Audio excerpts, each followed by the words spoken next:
Assalamualaikum warahmatullahi wabarakatuh.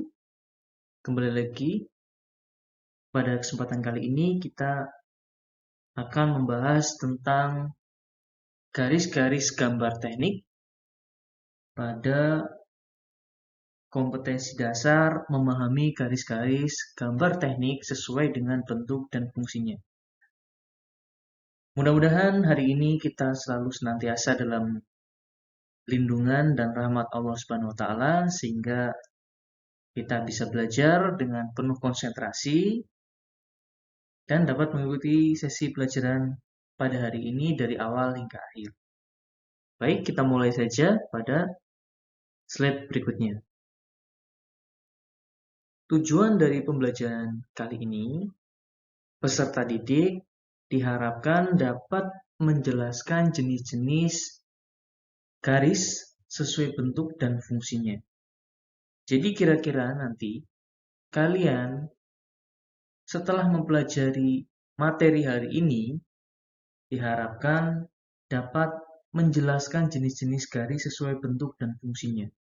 Apabila saya menunjukkan bentuk-bentuk garis, kalian bisa menjelaskan fungsinya, atau sebaliknya, ketika saya menjelaskan fungsinya, kalian bisa menunjukkan bentuk garis yang sesuai dengan fungsinya tersebut.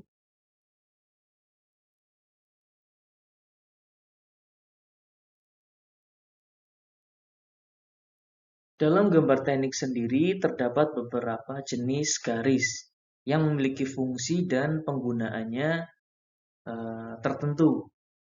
Sehingga kalian atau kita yang akan membuat gambar teknik itu penting sekali untuk mengetahui jenis-jenis dari garis yang ada dalam gambar teknik agar kita bisa menerapkan sesuai dengan fungsi dan kegunaannya masing-masing.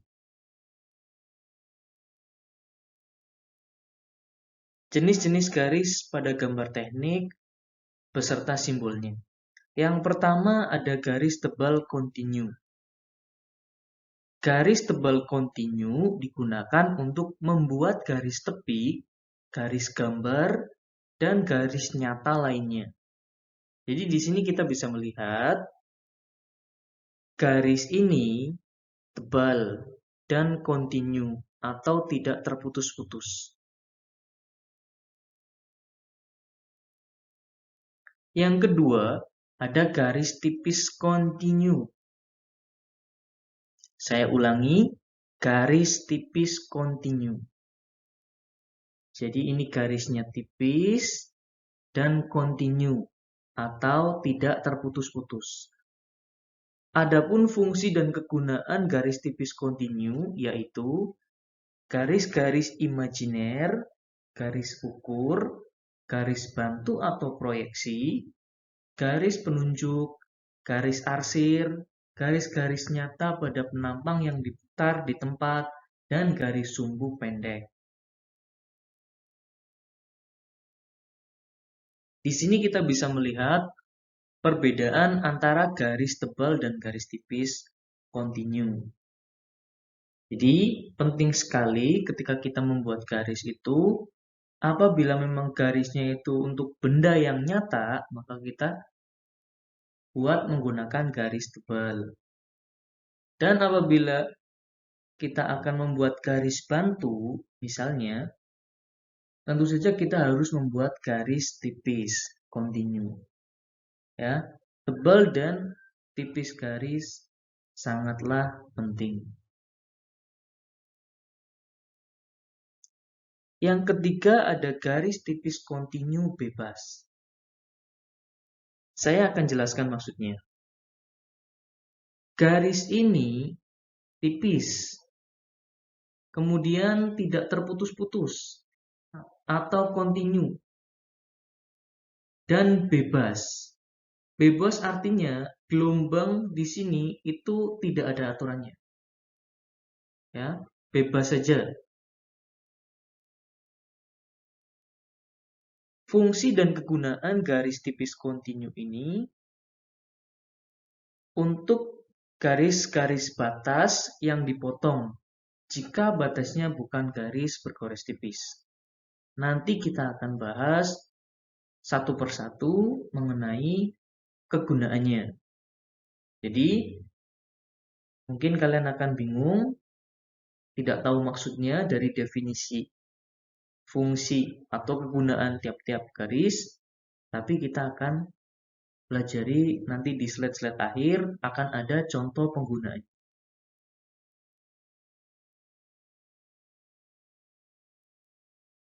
Yang keempat, ada garis tipis kontinu dengan zigzag.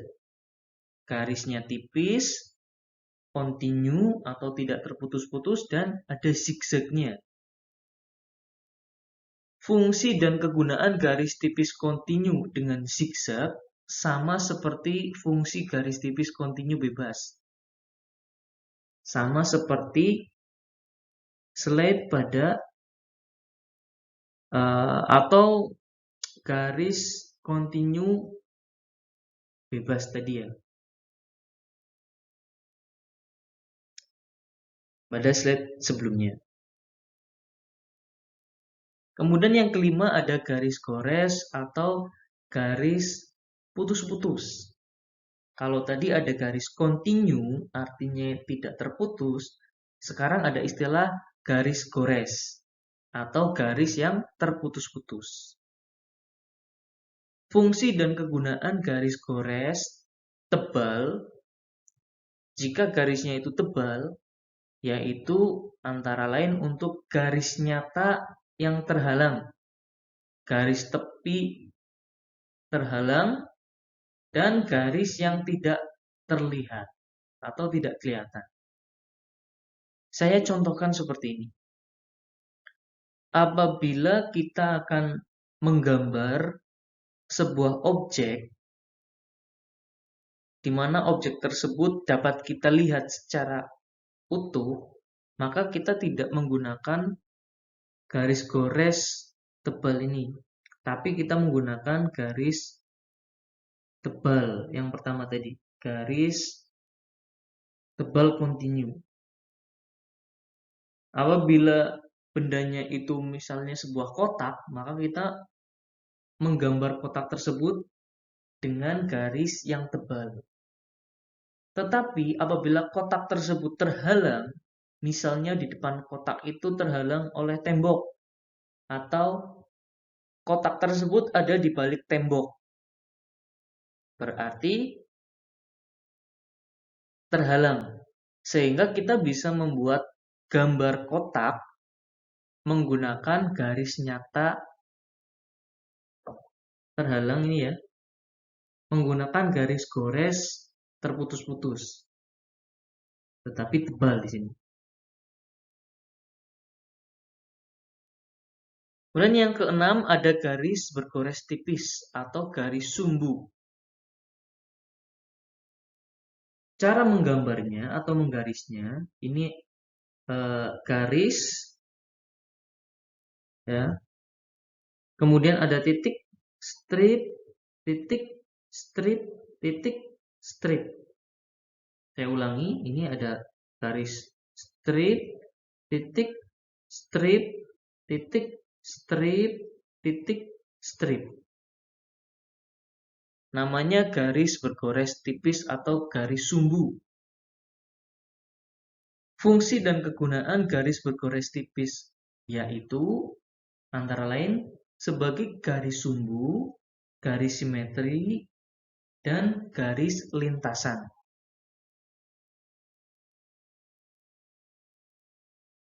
Yang ketujuh, garis potong atau garis bergores ujung tebal.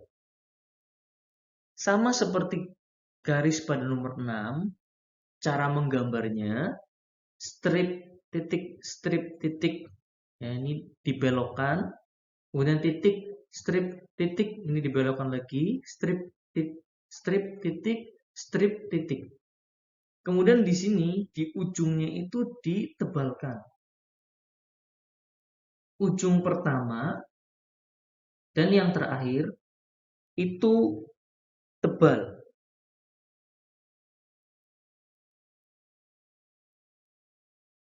Fungsi dan kegunaan garis bergores tipis yang dipertebal ujungnya dan ada perubahan arah, yaitu sebagai garis pada bidang potong.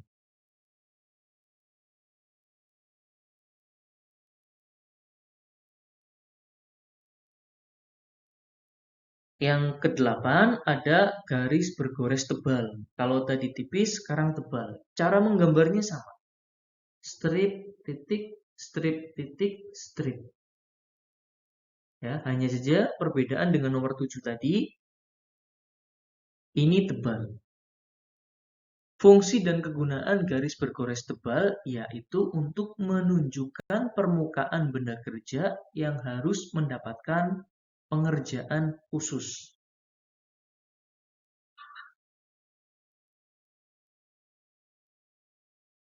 Nomor 9, garis bergores ganda tipis. Cara menggambarnya strip, titik-titik, strip, titik-titik, strip. Jadi di sini ada titiknya ganda. Sebenarnya di sini ada yang menggambarnya itu titik, ada yang menggambarnya itu strip tapi kecil. Ya, kalau ini stripnya itu panjang, ini kecil. Strip, strip garis sumbu pun tadi sama. Ya, ada yang titik, ada yang strip kecil. Fungsi dan kegunaan garis bergores ganda tipis yaitu antara lain sebagai garis bagian yang berdampingan, garis batas kedudukan benda yang bergerak, garis sistem, garis bentuk semula sebelum dibentuk, dan garis bagian benda yang berada di depan bidang potong.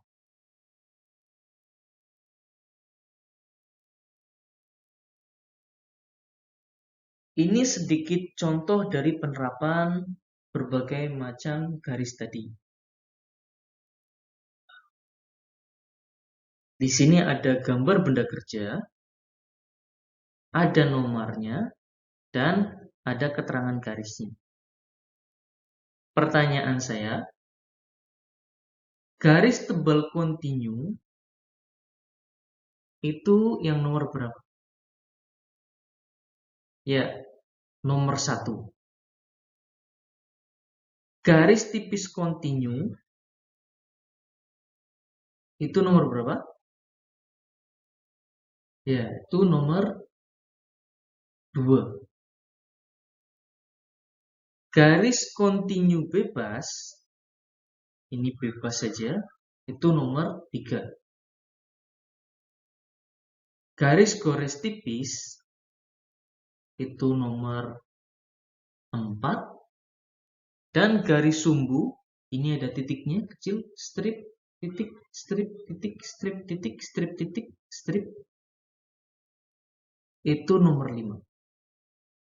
Garis tebal kontinu ini digunakan untuk menggambar benda kerja yang terlihat.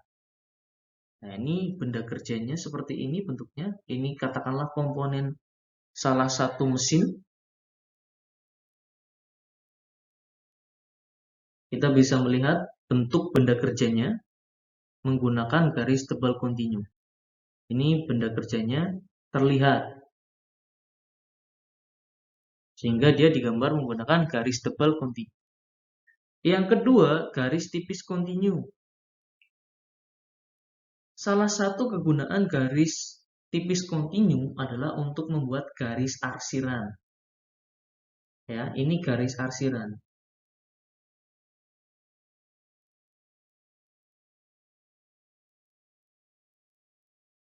Ketika sebuah benda sudah dipotong, maka bagian dalamnya itu harus kita beri arsiran. Ketika kita membuat garis arsir, kita menggunakan garis tipis kontinu. Garis kontinu bebas ini, ya ini untuk garis bebas saja, ya, garis bebas saja. Tepi sebuah benda kerja, kita bisa menggunakan garis kontinu bebas. Kemudian garis gores tipis.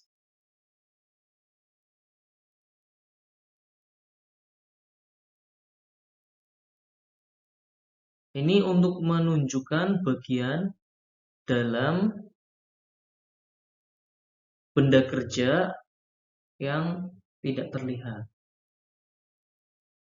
Ini adanya di bagian dalam, sehingga kita menggambarnya menggunakan garis gores tipis.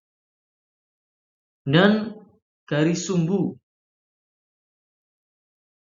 Ini sumbunya, ini tengahnya, kita beri garis sumbu.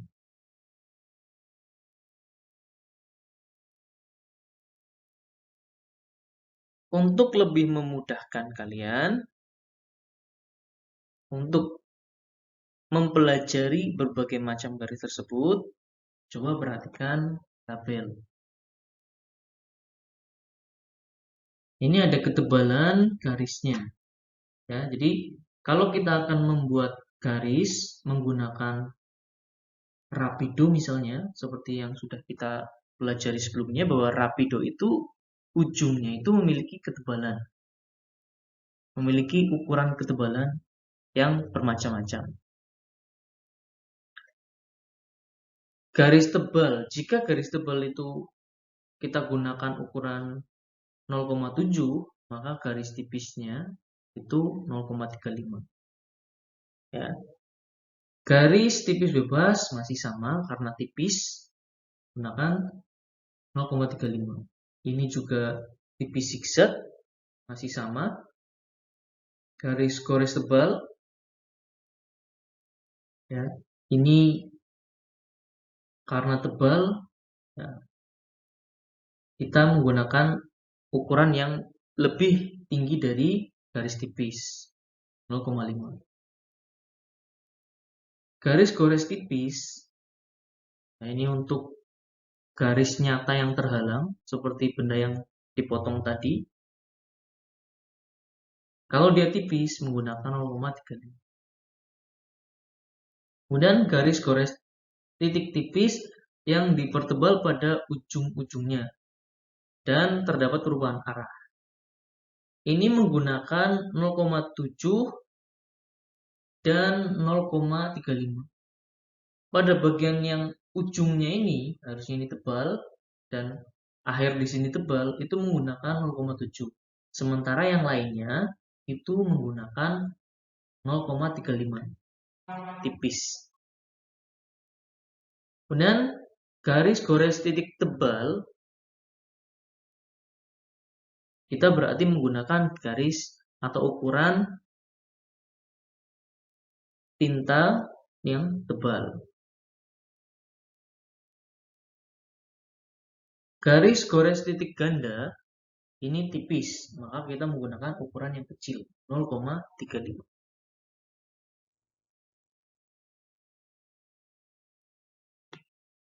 Kemudian coba perhatikan tabel tingkat ketebalan garis terhadap kertas gambar.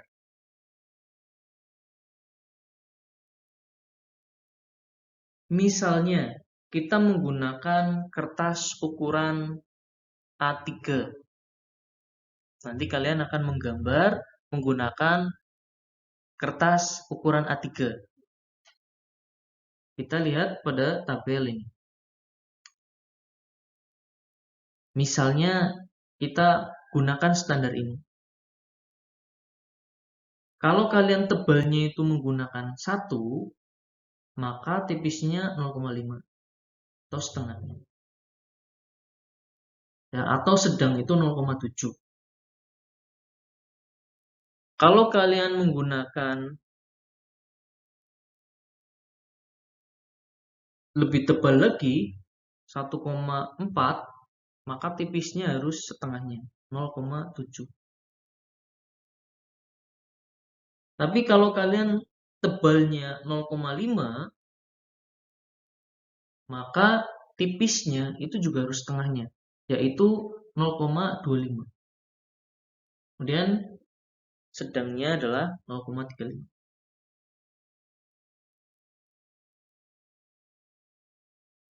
Di sini rentang A1 sampai A4 berarti kan A3 juga ada di dalamnya. Yang perlu kita pahami adalah kalau kita menggunakan garis tebal ukuran berapapun, maka garis tipisnya ya itu kurang lebih ya setengahnya. Kalau 1 setengahnya 0,5. Kalau 0,5 setengahnya adalah 0,25. Kalau 2 setengahnya adalah 1. Bisa dipahami?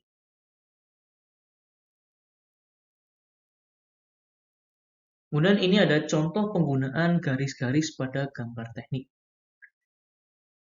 Beberapa di antaranya akan saya tunjukkan. Misalnya di sini ada gambar atau garis D1 ini. Ini ada zigzagnya. Ini tipis zigzag. Tipis zigzag. Ini juga sama. Ini ada zigzagnya. Ya, zigzagnya berapa jumlahnya? Itu bergantung, ya. Yang penting di sini bisa diketahui bahwa garis tersebut adalah garis zigzag atau garis tipis kontinu dengan zigzag. Penggunaannya diantaranya ada ini. Sama dengan C1, garis tipis kontinu bebas. Garis batas yang dipotong jika batasnya bukan garis bergores tipis. Jadi ini benda kerja, gambarnya besar. Di sebelah kanan sini ada benda kerja lagi gambarnya. Kemudian di bagian bawah di sini juga masih ada gambarnya. Tetapi karena fokus kita hanya di sebelah sini, maka kita potong. Nah, tidak diperlihatkan. Untuk membatasi gambar tersebut, kita menggunakan garis tipis kontinu dengan zigzag. Jadi benda kerja yang sebelah sini tidak kita hiraukan.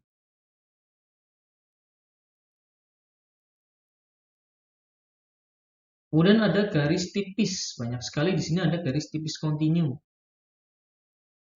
Ini ada B. Garis tipis kontinu. B2.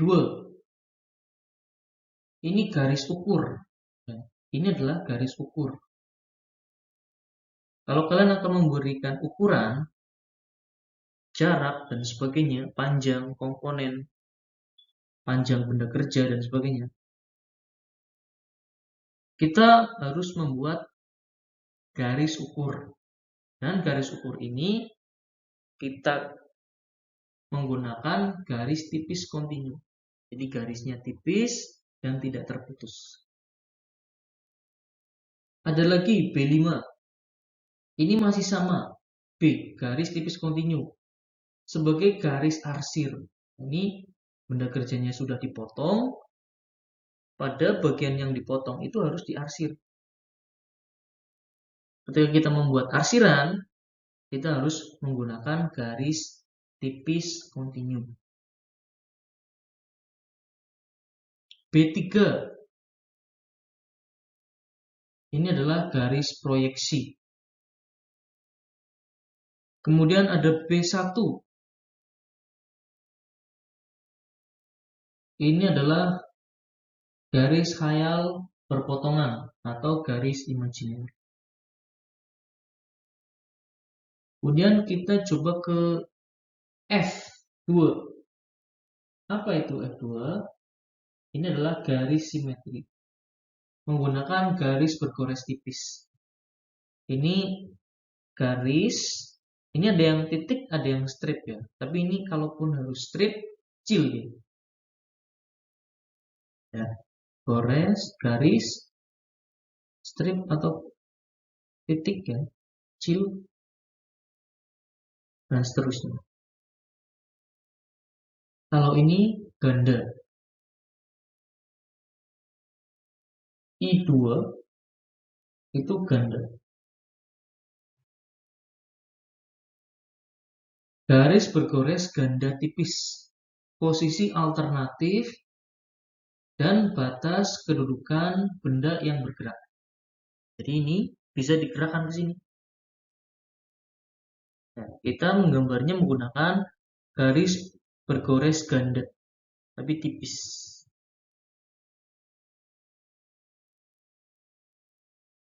Untuk lebih jelasnya dan lebih lengkapnya, silakan kalian perhatikan gambar dan baca keterangan penggunaan.